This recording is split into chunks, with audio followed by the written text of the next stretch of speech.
These files were never meant to be public, but someone reopened them. This is the Dark Bureau. A government registry is designed to illuminate who wields control in a society.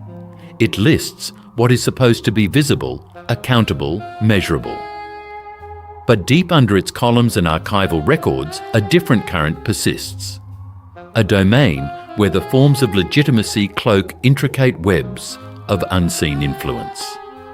In South Korea, a surface-level sense of civic order is maintained by quietly powerful coalitions operating in parallel to official systems of authority. These coalitions use the language of spiritual welfare and national harmony to build a scaffolding of trust.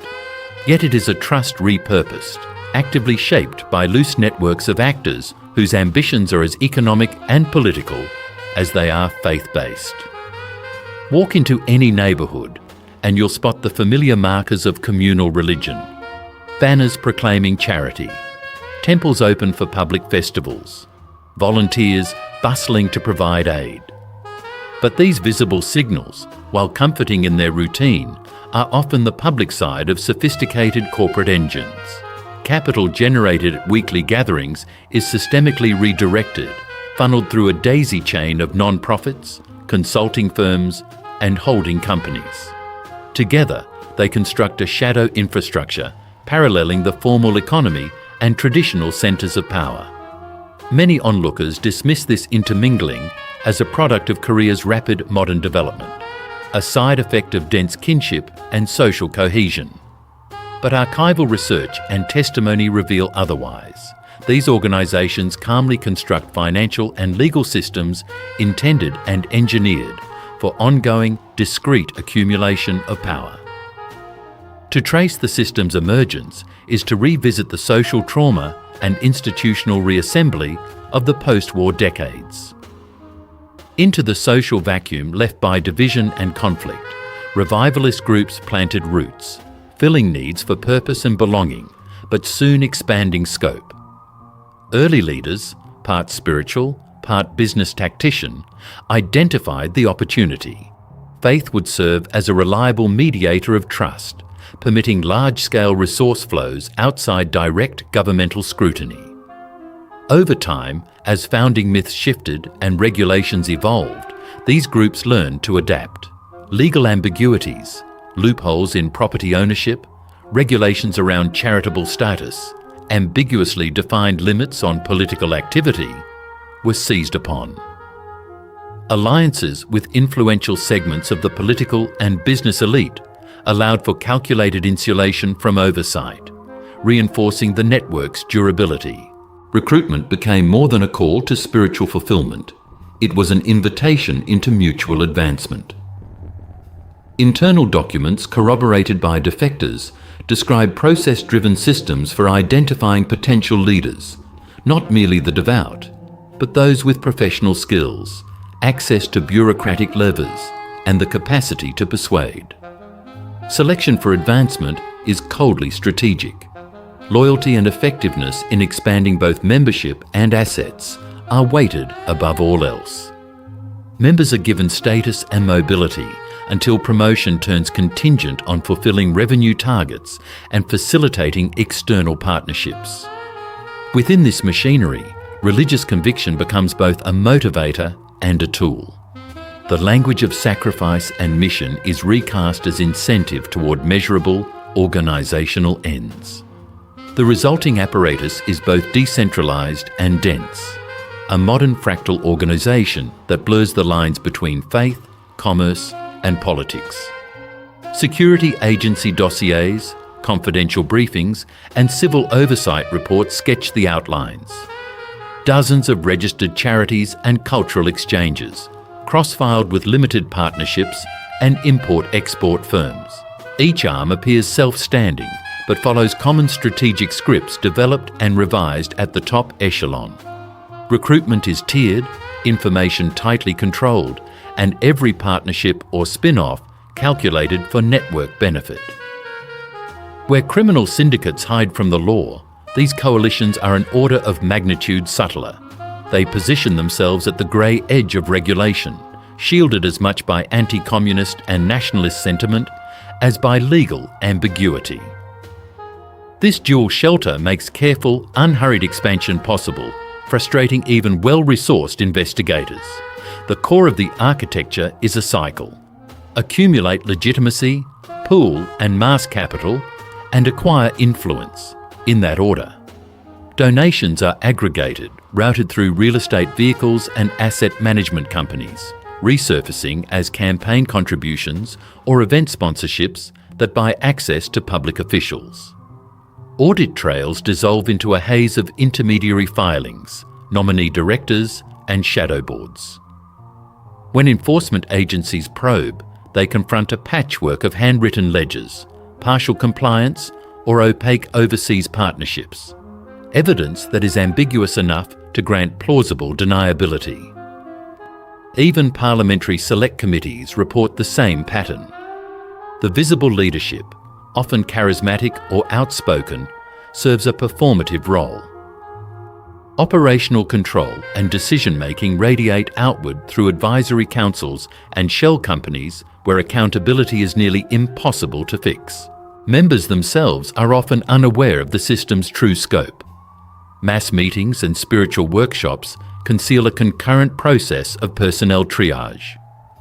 Promising professionals, accountants, civil servants, journalists, are subtly manoeuvred into internal consultancy roles, expanding the network's expertise and reach. Incentive structures are explicit. Insider privileges, job mobility, educational grants, and, most strategically, financial protection for loyalists who hit performance targets. The system deploys soft coercion skillfully. Those who waver are eased out quietly, their names marked on informal blacklists that can follow them into unrelated sectors. Critics are rarely confronted directly. Instead, the risk of joblessness, isolation, or non-specific legal threats is used to discourage dissent. Exit is not simply a matter of leaving a congregation, but severing oneself from economic and social networks that underpin everyday security. Money is the blood of the system, and its circulation is purposefully global. Significant funds, gathered under rubrics of donation, charitable outreach, or membership dues, are spirited abroad. Transfers move through a chain of seemingly unrelated business accounts, ultimately landing in banking enclaves in Hong Kong, Singapore, or further afield. Officially labelled as grants or aid, these transactions allow capital to escape domestic scrutiny and then re-enter as either indirect investment or international influence peddling. For even the most experienced financial regulators, unravelling these cross-border movements becomes a race against a shape-shifting adversary. A review of flagged transactions points to countless shell companies, some closed within a year, others living on as empty legal husks for future schemes. When one enterprise draws press or parliamentary inquiry, assets can be liquidated or shifted on paper overnight, neutralising regulators' efforts in real time. Commercial enterprises round out the web. Rather than standalone profit engines, these subsidiaries, publishing houses, production companies, talent agencies, logistics brokers, play dual roles. They serve as outreach vehicles to project cultural legitimacy, and they act as repositories or conduits for funds that need to be cleaned or disguised. Book launches, musical events, and youth exchanges are not merely programs of goodwill, but methods for sustaining steady cash flow and for appropriating public recognition. The system is thus self-reinforcing. Each activity that seems altruistically good is also designed to buttress its economic and reputational base. Yet the greatest return on these merged operations is political. Across the past 2 decades, select bills in the National Assembly have emerged that mirror policy proposals drafted in the closed circles of these coalitions.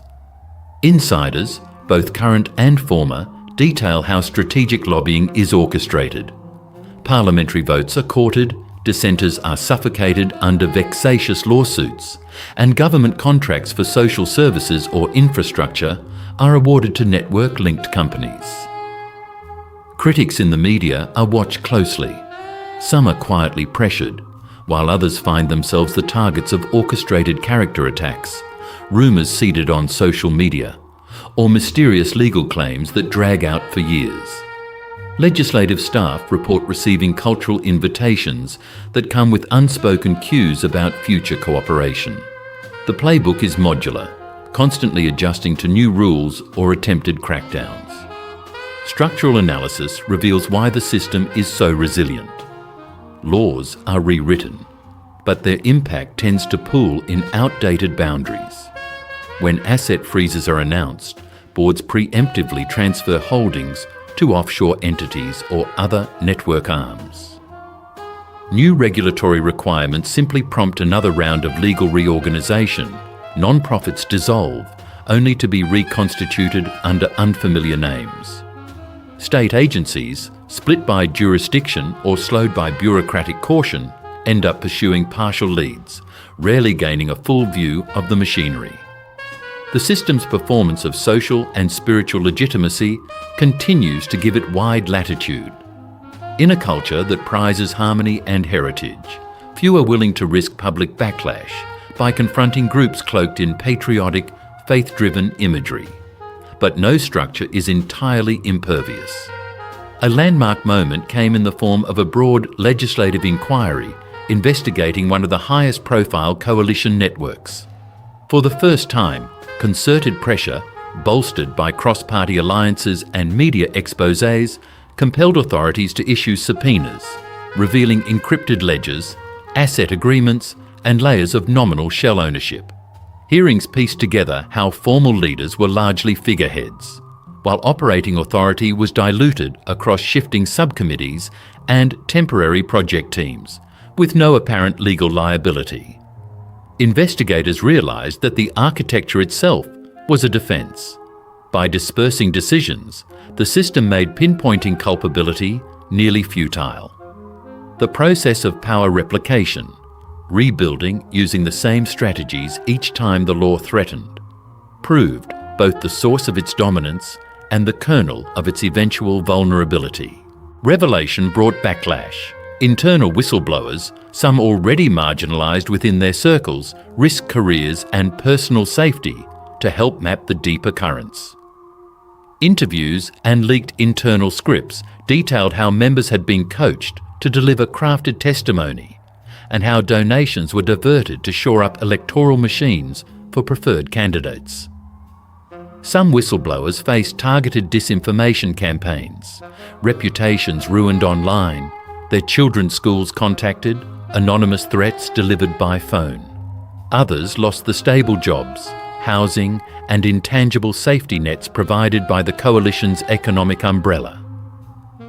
Civil society groups, sensing the scale of the challenge, partnered with foreign NGOs to push for broader oversight and legal reform. Even then, they met expertly managed delay tactics, top-flight defence lawyers, PR blitzers reframing the issues as cultural misunderstandings, and a policy of locking down audits until political pressure faded. The international dimension escalated rapidly. Concerns articulated by Korean regulatory authorities began echoing in the intelligence reports of trade partners and global security agencies. There was mounting anxiety that these religious business conglomerates not only distorted domestic accountability, but were vehicles for moving illicit capital across borders, undermining global AML, anti-money laundering efforts, and at times, sanctions regimes. Memoranda circulated amongst Western and regional intelligence networks began to identify Korean religious consortia as early warning signals, templates applicable to similar schemes in Southeast Asia or even the wider democratic world. The defining threat in their assessment was not criminal in the narrow sense, but systemic. An adaptive capability that allowed ostensibly lawful organisations to survive, reorganise, and continue exerting disproportionate influence in the face of investigation. Institutional responses, while increasingly coordinated across agencies, often fell short of the system's pace of reinvention. national tax authorities experimented with transparency mandates on charitable giving. Financial regulators piloted cross-jurisdictional asset freezing mechanisms. Parliamentary subcommittees recommended enhanced oversight of organisations receiving state contracts. Yet implementation hit familiar barriers: procedural delays, political foot-dragging when investigations implicated prominent stakeholders, and ambiguous lines of authority for enforcement. A growing number of politicians called for stricter conflict of interest rules and stronger whistleblower protection statutes. Some major international trade partners threatened to reconsider bilateral agreements unless meaningful regulatory changes were enacted.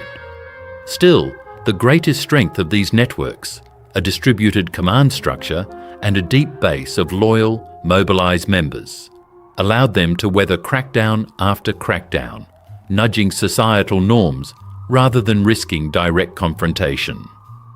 In practical terms, what is at stake for Korean citizens is more than the loss of public funds or even the distorting effect on electoral democracy. The inheritance for future generations is an ambiguous normal, one in which social advancement, security, and even belonging are mediated by semi-visible coalitions that hold no formal public mandate. Children raised in this web learn from their earliest days how to decode subtle cues about power, loyalty, and opportunity, lessons that shape their behaviour as much as any creed or classroom. Public trust, already frayed by years of political corruption and rapid economic change, finds itself stretched to a new limit. Where transparency is replaced by selective disclosure, and where institutional gatekeepers are outmatched by omnipresent adaptive networks, the substance of democracy itself is at risk of erosion. In the new era, faith has been weaponized, transformed into a kind of currency, one exchanged not for moral certainty, but for access, protection, and the quiet perpetuation of unseen power. Whether the system yields to transparency or simply continues, mutating just out of view, the shadow of its mechanics will endure, leaving generations to weigh both its costs and its lessons.